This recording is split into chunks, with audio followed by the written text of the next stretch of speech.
These are the Technics AZ40M2. These are the most affordable of the new range of Technics earbuds. These come in at £129 here in the UK and $149 in the States. And yes, Technics are giving Sony a run for their money when it comes to their naming conventions. Some notable things about these earbuds in comparison to the other two earbuds from Technics, which were announced roughly the same time, is these are smaller and lighter, more affordable. But one thing that these have and the other two have as well is 55 years of audio heritage behind Technics. That's a lot of audio experience dialed into these true wireless earbuds. So these being the more affordable version of the earbuds are designed for the everyday listener. And actually, these have a world's first feature along with the other two earbuds I just mentioned. These are the first earbuds to support multi-point pairing, but to 3 devices. So I know this firsthand. If you have Apple AirPods, for example, and you have an Apple Mac, you have an iPhone, and maybe a laptop as well, when you use the earbuds near those devices, you can seamlessly switch between them with minimum effort.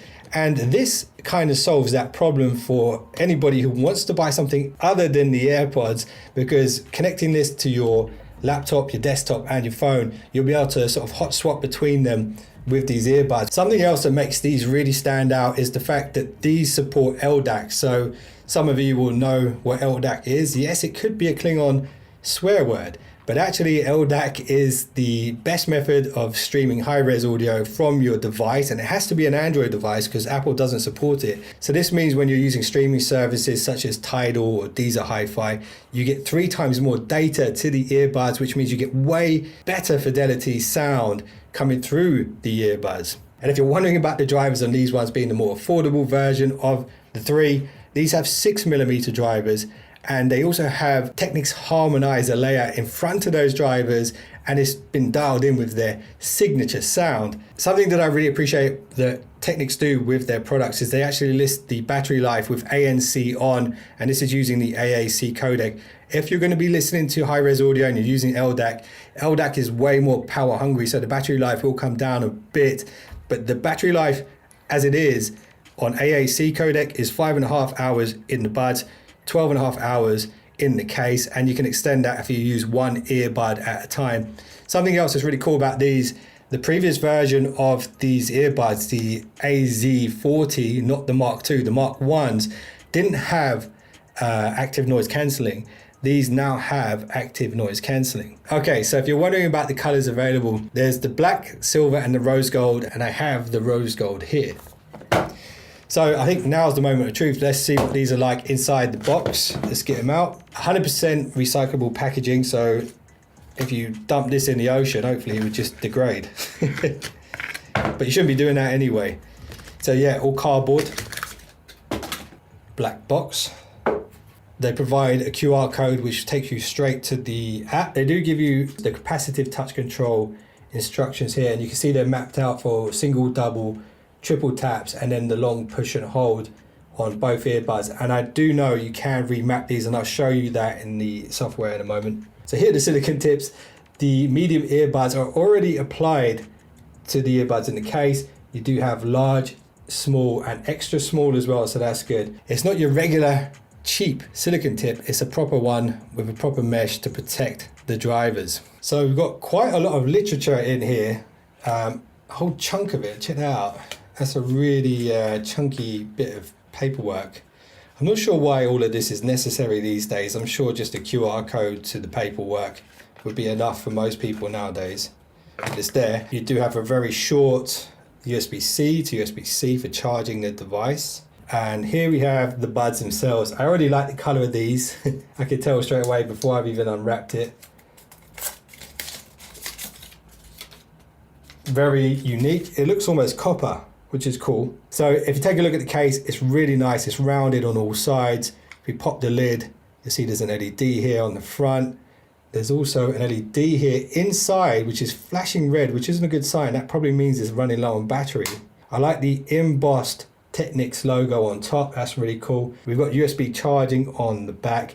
One of the things that these don't have that the AZ60s and AZ80s do have is wireless charging. So we don't have that here on these earbuds. We've got a flat base, so when you put this on a table, if you're on a plane, it's going to stay seated. So the AZ80s are the flagship. So you can see the difference in size. And I don't think it's a bad thing that they're smaller. I think some people will actually appreciate the fact that they're smaller than the more expensive ones, especially if you have really small ears. So one of the things I like about the design of all of the Technics earbuds is how they've elongated space here in front of the driver. So that allows them to sit a bit closer to your eardrum inside. I really do like the radial pattern that they've got on the back of the touch areas here, and the speaker grill here. This is your feed forward mic grill. So this is for your active noise cancelling. One of the things and one of the areas where Technics has saved money on these ones in comparison to the other ones is there's less noise cancelling mics. So this one's just got the one. So overall, I do like the design of the earbuds. I like how they've placed the speaker grill there with a bit of gold bling. You've also got a bit of a gold mesh inside there as well. We've got a color coded, it's a two-tone finish here. So here you can see the range of earbuds that are available from Technics. So you've got the 40s, the 60s and the 80s, placed both in the cradle. Take them both out. One thing I'll tell you straight away about these earbuds is they sit really, really snugly in your ear, and the passive noise cancelling is actually fantastic. So Google Fast Pair opens the door to a lot of extra settings, well, some extra settings. And if I'm talking really loud now, that's because the earbuds are kind of doing a bit of noise cancelling, even though noise cancelling isn't on yet. So when you boot up the app, it will teach you how to find the most comfortable fit for yourself and how to replace the ear tips. You can use Alexa on your earbuds, so that can be a smart assistant. You can also use the Google Assistant as well, I believe. We'll do this later. And this is your dashboard for the app. Okay, so the app is really quite cool. It's simple, but it gives you all of the tools that you want from a set of earbuds. So on the home screen, you do have controls to switch on the noise cancelling or switch it off or turn it on ambient mode. Within the ambient mode setting, you can go to transparent here and you can change it to attention. So this is actually where the noise cancelling stays on but allows the voice frequencies to come through, which is pretty cool. You'll notice as well you get an equalizer. So by default out the box it's on the flat profile, but actually if you go all the way across, the best one in my opinion is the dynamic. This is the, I believe is the Technics signature sound. This is really good for pretty much all music, but you have some really useful ones here like Bass Plus and Super Bass. On the other earbuds, the Super Bass is crazy. Actually, I think they might be the best earbuds I've used for bass in a long time, the AZ80s that is. I'm going to do a sound test on these and I'll tell you what I think about these in a moment. But you have other profiles here for vocal and treble and dynamic, and then you can dial in your own custom 5-band equalizer, which is nice too. When you dive into the settings, there's a bunch of other things that you can do.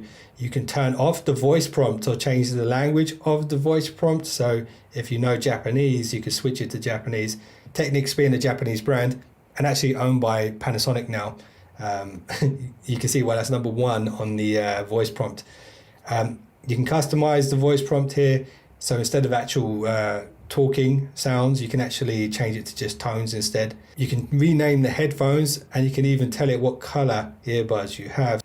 If you scroll down, you can change the connection mode. So here, if you switch on LDAC, you'll lose the multi-point pairing, but you'll get much better quality sound. So if you know you're just going to be using one device on its own and you want to hear the best that the earbuds have to offer, then you want to switch on the LDAC. Here you can also prioritize connectivity. So if you're going to be doing gaming and stuff like this, the connectivity is a good one to switch on because that's going to minimize any latency that you get. So if you're pulling triggers on guns whilst playing games, you'll hear the shots with much lower lag. So here we got the multi-point pairing and it kind of talks you through how to do it. It does tell you can't use LDAC whilst using the 3 devices.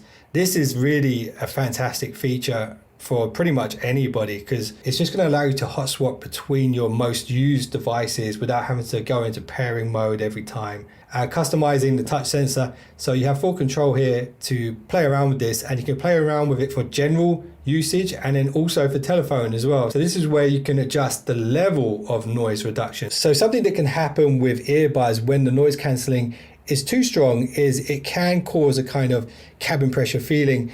And with these earbuds, they've actually turned it down to normal by default. So you have the option to turn it up to strong if you feel you can handle it. One of the things that I usually do in my videos is the Cowboy Pocket Watch Pocket Test. The problem is I'm wearing jogging bottoms today, so I have no Pocket Watch Pocket. But I can tell you one thing, these are pretty much the same size as the flagships, actually smaller than the flagships. So I can confidently tell you these will fit in the Cowboy Pocket Watch Pocket of your jeans. And what I'll probably do is film that little bit tomorrow when I'm wearing jeans.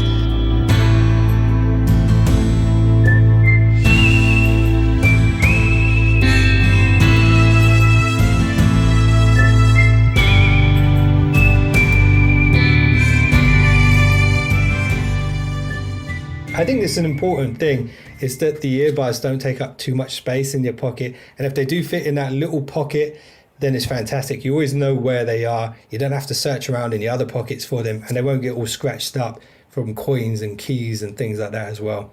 So that's cool that it will do that. It will fit the Cowboy Pocket Watch Pocket. So this is going to be the mic test segment of the video. I'm going to capture it on the Samsung and record it on the Samsung, and I'm going to record it without any background noise, and then with road noise, and then with road noise and wind, and then we'll see how these mics hold up. They do say on the website, let me show you, beamforming microphone, so clear calls using beamform technology to capture and transmit your voice clearly despite surrounding noise. So we'll see how good that really is. Okay, this is a microphone test with no background noise in the room. Let me know how the mics sound. Testing 1 2 3, testing 1 2 3. And now let's introduce some noise. Okay, so now we've got some pretty loud road noise in the background. How well is it picking up my voice from that background noise? Let me know in the comments below. Testing 1 2 3, testing 1 2 3. Now let's turn it up to the next level and introduce some wind. Okay, so now I've got road noise and wind blowing directly at my face. Can you still hear me okay? Let me know in the comments below if this concludes the mic test. One thing I haven't done yet is test out sound quality, so let's do that now. So this headphone playlist is to test different genres and different types of music. So this one's very much an orchestral type music, and that's about as loud as I can go comfortably. So they're very loud. Soundstage fantastic. It does feel like a big open sound. And vocals very, very clear. And that's on the flat profile. Yeah, this is the game changer, this one here. So this is just purely vocals. And it's really, really clean sound, very clean sound. This particular track has a lot of high-end frequencies. And those are nice, crisp sounds, very present. So yeah, good detail there. Right, let's go with the bass. Oops. So when this drops, there's a good amount of bass. So I'm going to leave it on dynamic, and then I'm going to switch to super bass. I'll tell you what I think. Bass on this dynamic is more than enough. Let's go extra bass. Yeah, if you're a bass lover, you're going to love these. Let's go super bass. Yeah, that's... I think the loudness really helps these earbuds. The super bass really takes it up, as you would expect. But you know what's impressive about these is even with the maximum bass, the vocals still sound good. You can see I've got max quality here. Wait a sec, let me check I've got LDAC on. Not even listen to LDAC. So if you don't know about LDAC, if you've never heard it, which is most people who have an iPhone, the sound quality is so much better. You will notice it. So in order to enable LDAC the first time, you do have to go into your Bluetooth settings, go to the settings next to it and enable LDAC here for it to work. And now you'll get the best quality sounds to the earbud. And here you got the Find My Device as well, which is cool. My opinions just then was not even these at their best, so that is pretty impressive. So I like testing out live performance tracks because it gives you a good sense of the sound stage. So that's why I have this one here on the list. Also, it was recorded in high quality as well. You get a sense of the crowd, and if you close your eyes, you can get an idea of how good the reproduction is. Does it feel like you're there? And it is good. It's very good. Bit of reggae. This is actually Idris Elba's favorite track, apparently. Or one of them. It's good. It's got that classic sort of bass, lots of drums, so you get a good sense of detail here. And This was, I believe it was from a Levi's advert, and I can't find the original of this anywhere. This is the closest I can find to it. It's a good one for the rock music. Again, it's got that live performance vibe to it, and it's all about, do the earbuds make you feel like you're at the concert with them, you know? That's the test. I'm very impressed with these. So that pretty much sums up everything so far. The only thing I haven't tested is the noise cancelling. Yeah, so there's a decent amount of noise still coming from the speakers. When I put the earbuds in, it's gone. Not bad at all. I think the passive side of it is doing a lot of work for these earbuds, so it doesn't necessarily need all of the extra mics. These earbuds are fantastic value in my opinion, not just because they look good, but also because they sound really, really good. For the money, this price point, these are going up against the Nothing Ear 2s, also the Sony 700Ns, C700Ns, and I believe there's some more affordable Sennheisers out there that fall into that 129, 150 price bracket. So that puts these in line with those. What these have that those don't is the 3-point pairing. Also, some of them won't have LDAC, which these do. And these have that 55 years of audio heritage. I know some of you guys who watch the videos will appreciate my final thoughts on videos, and I did have one for this video, but I have to remember what it was. Yeah, so signature sound and sound signatures got me thinking about frequencies and vibrations and the vibration of air and resonance, which is essentially what sound is. We can actually feel it. We can feel it on our eardrums. You can feel it with your fingers. Even Mozart did entire symphonies with just touch and vibration. And it was 1897, the first ever radio broadcast by an Italian guy in Somerset. What he was doing in Somerset, England, I will never know, but that's the truth. And back then, when he broadcasted this radio signal, there were a ton of people out there who had no idea what was at their fingertips. They didn't have the tools to capture it. And that brings me to these. If you do not have the correct tools for your ears, you are missing out on a lot of the audio experience. But if you get these, the Technics AZ40M2, you'll be able to hear some of the best quality music out there over Bluetooth. See you guys in the next one.